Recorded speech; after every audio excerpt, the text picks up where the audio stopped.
So CDS feller? Yep. I feel like I got an obligation. What's that? I feel like I got an obligation to do a review of the WR250R versus the DRZ400. You know, I've reviewed both of them on my channel. And I get lots of questions. People ask me which one they should get. Right. And I think I'm in a unique position because there's not a lot of people who have access to both of these bikes. Right. And have spent over a year and thousands of miles riding both of them. Right. And you can ride them every day. Yeah, exactly. I mean, well, I remember I've tried to figure it out before I was able to ride both of the bikes. And you know, I'd find some video that some dude made where that was his bike and he's saying he loved it and everybody should get one. And you go to forums and you go to a Yamaha forum, everybody says get a Yamaha. Right. And you go to a Suzuki forum, everybody says get a Suzuki. Right. You know, and then there's been a couple videos I found out there where people, professional riders, rode both of them for like most of a day. Right. But you know, A, that was only most of a day, and B, those were professional riders. Yeah. So I kind of feel like I ought to be making a video sooner or later saying, here's what I think about both these bikes, and here's which one I think you should get. Yeah, I think that's a great idea. Because you're gonna give you know, the average hermit's opinion on both the bikes that you ride and love. Yeah, exactly. That's what we're looking for, the average hermit's opinion. Right. Alright, so starting with the WR250R. Yep. Alright, so first let's get one thing out of the way real quick. Okay. The WR250R is not a WR250F with lights. It is not. Not at all. Because, you know, I always say I love this bike, I just wish it had more power. Right. And everybody always says, well, then why don't you get a WR450F and make it street legal? I did that. I did exactly that. And then if you go back to one of my earliest videos, I reviewed the WR450F. Yeah. That was street legal. Right. And I remember you telling me you had some pretty strong opinions on that. Yeah, I really didn't like that bike. I didn't like it as a dual sport. It's great as a trail bike, but I didn't like it as a dual sport. Yeah. Now, if you're an advanced rider, that's not going to be the case. If you're an advanced rider, you're not going to like riding this off the road nearly as much as a WR450F. Right, because it's not going to have all the punch. Yeah, and what it is the power on this. It kind of has a lot of its power high end. Yeah. But it's very manageable. You know, it's fun, but like you gotta like right now I'm just winding it out, right? Right. It's not that scary even when I'm winding it out at all. But you wind out a WR450F and it's gonna scare you. It's all over the place. Yeah. Well, if you have my abilities, anyways. Right. Yeah. So that's what the deal is. Is like if you look at the WR250F and WR450F.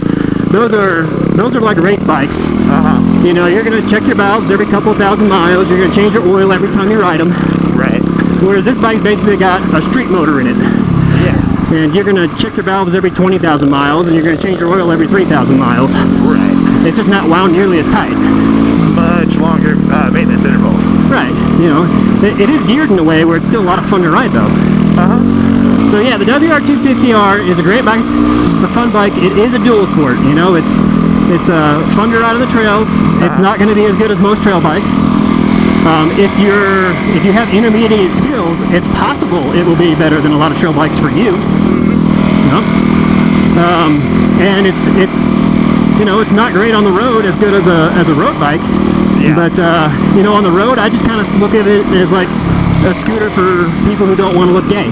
Right. Yeah. Well, I mean, it's got 6 gears, so it's not completely out of its element. No. In fact, so let's do this in comparison. If I'm on a road where the speed limit is 60 miles per hour, I'm happier on the WR250R than I am that DRZ400. Really? Yeah. That's surprising. Yeah. Now that DRZ400 has different gears than stock. Right. It is geared lower. Yeah. It has the same gears as a DRZ400E. The DRZ400E and DRZ400S have some significant differences. Yes. We probably should talk about that too eventually. Yeah. You know. But yeah, because of the 6 gear of the 250R, if I'm not hauling a lot of weight, I think it's not wound out nearly as much. and it just seems to be a little bit more at home on highways than the DRZ400 for me. You're totally right, and I recently switched Zena's gearing to match. And I recently just had a little jaunt on the highway, and I felt bad going over 65. Right. Because I was like, she just sounds like she's cranking away like crazy. Yeah. Whereas with the older gears, I could easily do 70, 75 and not worry about it at all. Car. Yeah, and the WR, it has different gears too. The gears it comes with are really dumb for off-road. The stock gears on the WR? Yeah. Okay. So this WR has been geared down too. I think it has a 48 tooth in the rear and stock in the front. Gotcha. And you know, it doesn't really like going 70. You know, it's not wound out, but it doesn't really have the power to accelerate once it gets up there. Right. You definitely have to downshift to 5th gear, and then you're wound out. Give it a little punch and then shift back up to 6th gear, like give it a little head start. Right. Yeah. Yeah. So the thing that I like about it on the DRZ though is that I don't have to shift between 1st and 2nd nearly as much with the new gearing. Yeah, that's true. The gears on the WR, I mean, it's kind of smart. What they did basically, or at least what it feels like to me, is they're really close together on 1 through 5. Yeah. And then it gets really tall for 6. Right. You know, so because 6 you're really only going to need on highway, right? Right. Yeah. So, but what that makes it like to ride the WR is it's kind of like a toy bike. You know, you can like wind it out and blast through the gears really fast, and then you're only going 50. Right. You know, so I kind of look at it as like driving a shifter cart around town. Right. It's just fun to run through the gears on it. Yeah. Yeah. Yeah, so it's, you know, they kind of took some of its weaknesses and turned them into strengths because of the way it's geared. Right. Even though it doesn't have a lot of power, and the power it does have is like way up in the high end, you can just run it around like a race bike, and it's not that scary, but it's still a lot of fun. Right, and you're also not doing any damage to it. Right. So let's talk about the DRZ400. All right. So the DRZ400, to me, that's like a good, I consider it to be like a basher, you know? Like a basher? Explain what you mean. Like if I'm going to be going someplace that's like really rocky and I just need to kind of like bash up some hills, you know, maybe tractor a little bit, I'd rather be on that bike. Right. You know? And most other things, I would rather be on the WR250R. Really? Yeah, like if I'm riding around on a twisty mountain road, I like the WR250R better. If I'm riding on trails, maybe trails a little bit smoother than this, and a little bit more twisty than this one, then I'd rather be on the WR250R. The WR250R, it's I consider it to be really flickable. It's not as flickable as most trail bikes, right? But for a dual sport and compared to the DRZ400, I find it a lot easier to just throw around. Well, yeah. I will agree with you there, and I definitely felt that when I was riding it.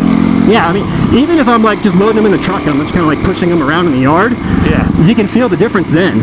You can feel that this one just feels a lot lighter. It feels much lighter than it actually is, because they're really only like 20 pounds difference between the two bikes. Right. But because the center of gravity is lower on the WR250R, it feels like a much lighter bike. Yeah. So the DRZ, you know, if I'm kind of worried, like if I'm kind of like going to be riding with more advanced riders, or I'm going to be going somewhere where I really don't know what I'm getting into, then I'll probably go that, because the DRZ400 is more like a security blanket for me. It's more forgiving. Yeah, it's definitely more forgiving. Yeah, and when I have like friends visit and we want to take both bikes out and ride, and they're kind of beginners, they don't know dirt bikes real well, and they don't know trails real well, I put them on the DRZ400, because I find that people drop that way less often. Right. It all comes back to the gearing and the kind of way the DRZ delivers its power. It's just, if you miss a shift or if you're down a gear too far, I mean, you just run it out and it just continues to go. Yeah, you can almost ride it like an ATV. You can just kind of like tractor up things really slow, and as long as you don't go too slow, you're not going to stall and fall over. Whereas the WR, you got to peg it sometimes, and if you're not pegging it, you're going to fall. Right.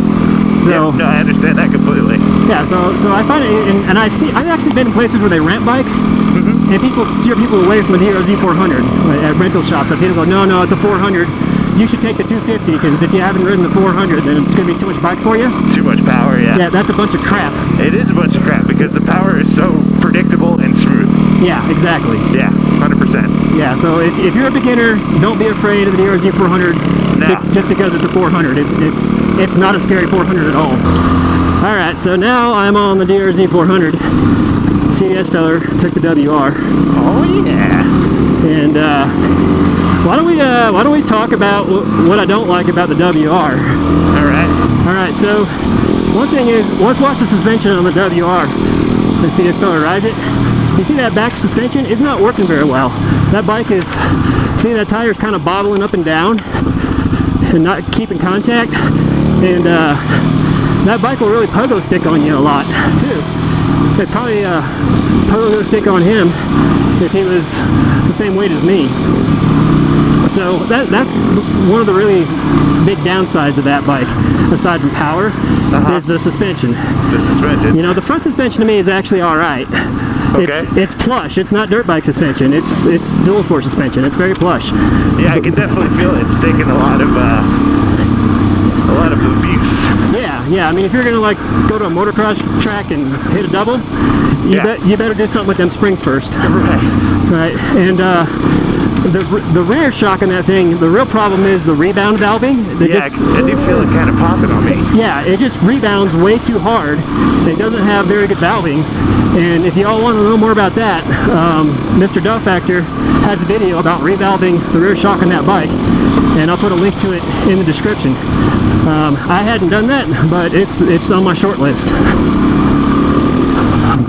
So really, I'd have to say the two things where the WR falls short compared to the DRZ400 is power and that rear shock. Yeah. And the power might not be an issue for you. Now, me and CDS feller, we're usually riding between 10,000 and 12,000 feet. So bikes get anemic at that altitude, and that just takes something that's kind of just okay and makes it bad. Right, we should say you are more likely to need more displacement the higher you are. Yes. Right, and you know, if you're at sea level and you weigh 180 pounds, I'm betting that 250 is plenty of motor for you. Probably. You know, and even though I ride both these bikes, it's not that often that I get to jump back and forth on them on the same trail. Like we just rode this trail on where we were on each other's bike a minute ago. Yep. And man, it's cool. I get a little bit more of appreciation for the DRZ when I do that, because it's way more comfortable to ride this bumpy stuff. You know, it soaks it up better, and its weight, its heaviness actually works a little bit for it, because it kind of helps keep its momentum, and it helps keep it from kind of jumping around as much. Yeah, it definitely does. So that's what I kind of mean by it being a good basher. You know, if I'm riding some bumpy stuff, especially bumpy stuff uphill, the DRZ is just a little bit easier, a little bit more, a little bit less nerve-wracking. Right. All right, so now I can talk about what I don't like about the DRZ. Go ahead, pass on the left. All right. Cena for the win. Yes.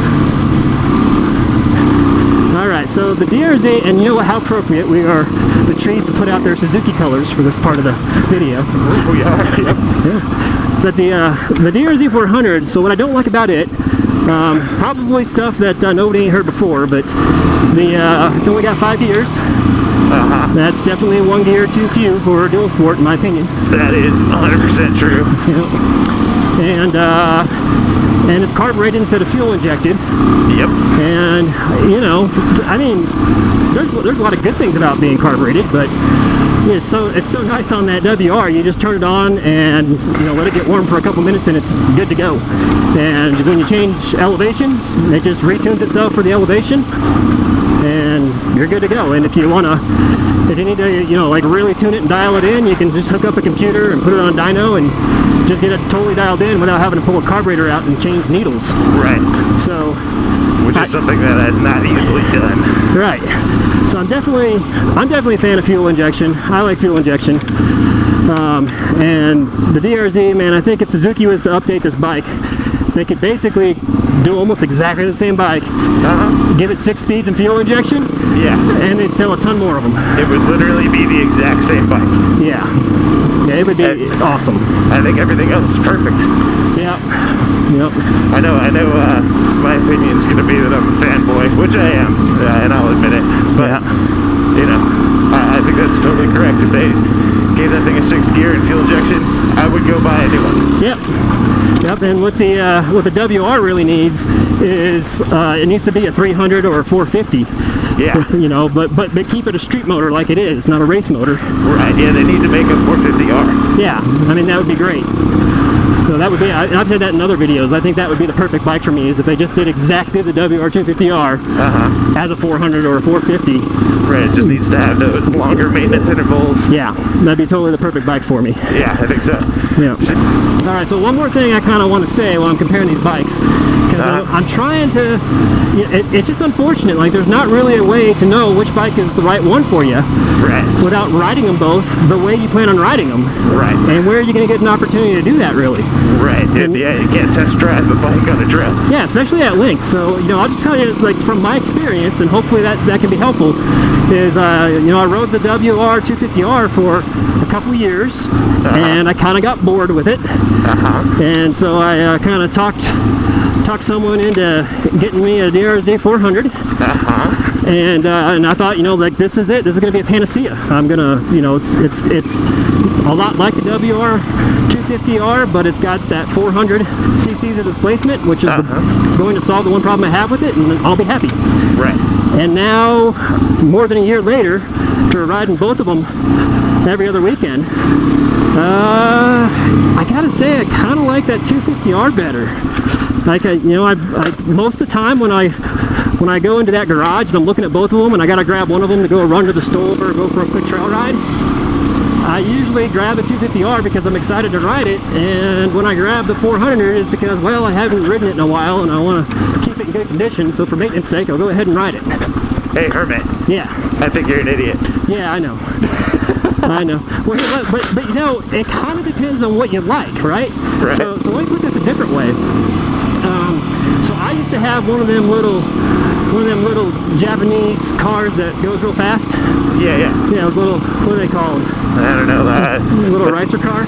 Yeah. Yeah. So I had one of those. It was a WRX. Oh, okay. So the Subaru or the God. Yeah, it was a Subaru WRX. Yeah. It wasn't the stupid one with the big wing on the back. Yeah. It was just a regular one. And you know how I am. Like, I can't, like, leave things alone. So I got into that motor and I modified it. But I loved that car. I loved working on it and modifying it and the technology on it. And I loved rolling through the gears. You know, because it would just be so much fun.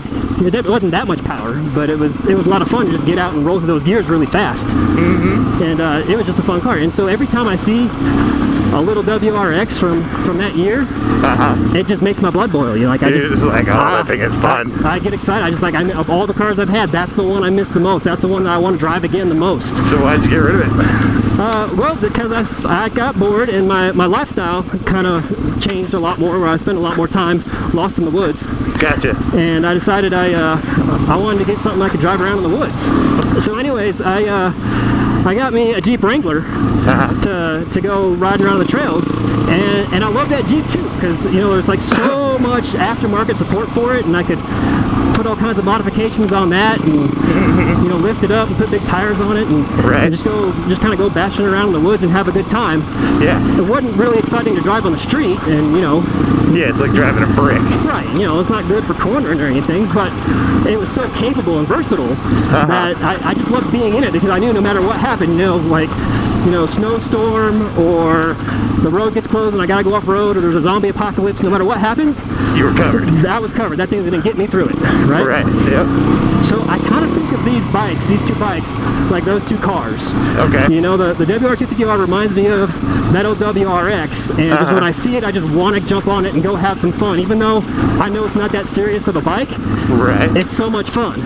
Right. And the DRZ reminds me of my Jeep. It's bulletproof. bulletproof, reliable, lots of aftermarket parts, Right. and you know, you can just, no matter what nature throws at you, it's going to handle it better than most anything else. It's, you know, Right. it's almost like riding an ATV with 2 wheels. I hear you. Okay, so CDS Feller, you've never ridden a WR on the street before, right? I have not. Okay, so I think that's like where it's got a huge advantage over the DRZ. So now this is the first time you've ridden on the street. Yep. Run up in front of me and horse around a little bit and tell me what you think.